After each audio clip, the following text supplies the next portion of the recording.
Here with another episode of the Star Wars podcast, and today's episode is about the Battle of Endor. This battle was fought between 4 ABY as a part of the Galactic Civil War at the Force Moon of Endor. This is kind of the climax of the war.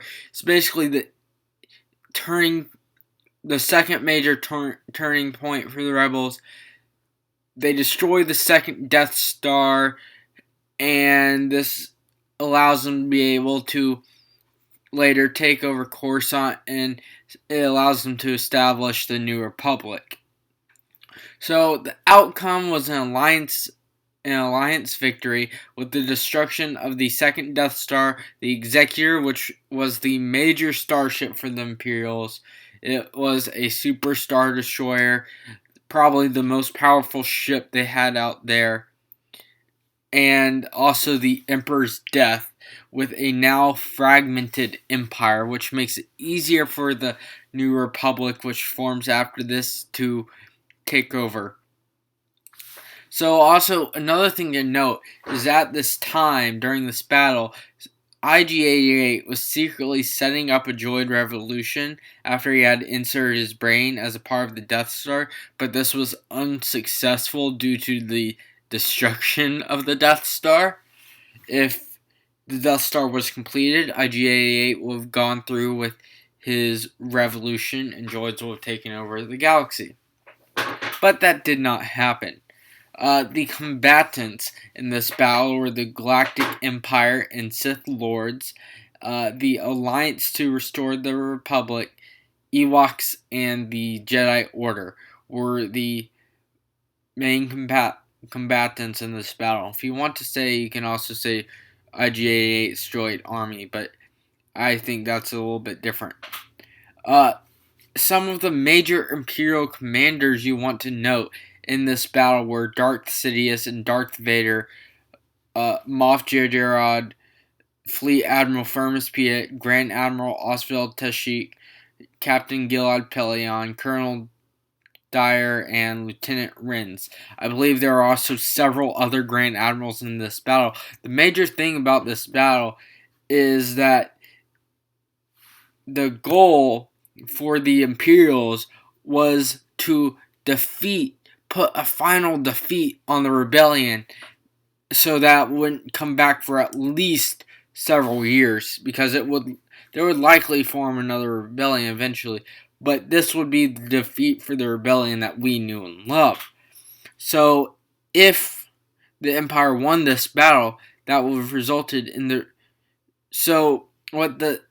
what had happened is they were lured into a trap over there to Endor to take out the second Death Star, and Darth Sidious, or Palpatine, had essentially brought a huge chunk of the Imperial military fleet to the Endor system to defeat them. So the Grand Admiral named not Bryn Tantor, Grand Admiral Oswald Tashik, he wasn't the only Grand Admiral there. He's the only one I have in my list, but there were several others there that aren't as well noted in the battle. So, yeah, a couple of the Grand Admirals die here, along with Palpatine and several others.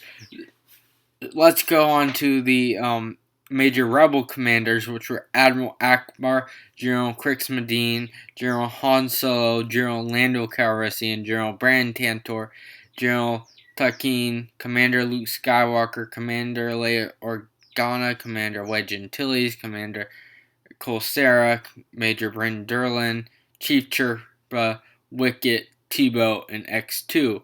As you may note, three of these names were Ewoks, which were Chief Chirka, Wicket, and Tebow. That's because the Ewoks were a major part of the battle on the ground, because the battle was fought in both space and on the Endor moon. And the reason it was fought on the Endor moon was because the obvious rebel major goal for this battle was the Death Star's destruction. They got a lot more out of the battle than was expected, but they were able to destroy the second Death Star, and the Ewoks were necessary in that after the Imperials had set up a trap for them with a lot more men in the area than they thought would be.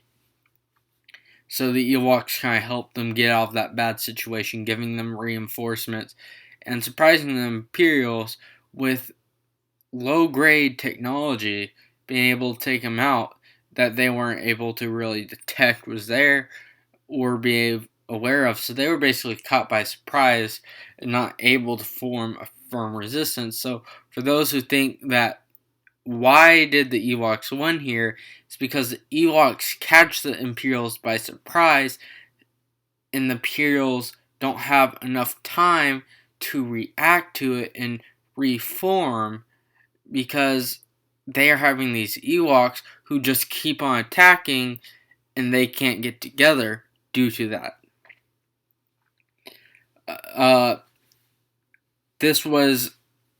You have to note that this battle was a major offensive for the rebellion.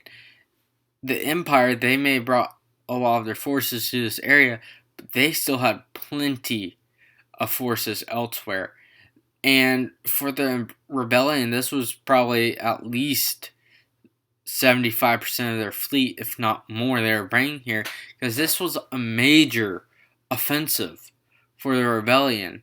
So they were having to fight a tough battle here that was necessary in order to win.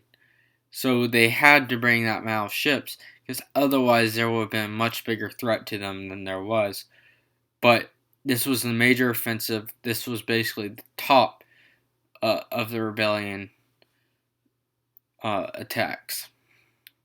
Probably the largest collection, the rebel fleet, in one attack. The major attributes for winning this would have to be given to the Ewoks, Lando Calrissian, Wedge Antilles' destruction of the Death Star, and the death of the Emperor. Now, why the death of the Emperor was a major reason for winning, not only was the Emperor the head of the whole Imperial government, but when this is kind of what Grand Admiral Thrawn thought, at least, is that when the Emperor died, the Empire is no longer, the Emperor was kind of giving them the sense of togetherness, I guess, through the Force. So whenever that happened, the attacks the Imperials were doing were less put together and less effective, because the Emperor wasn't really there to guide it anymore through the Force, making them more focused and concentrated. So, in conclusion, this battle sets up, the outcome of this battle sets up the New Republic coming into power and the Rebels as the dominant force in the galaxy. This is Indiana signing out.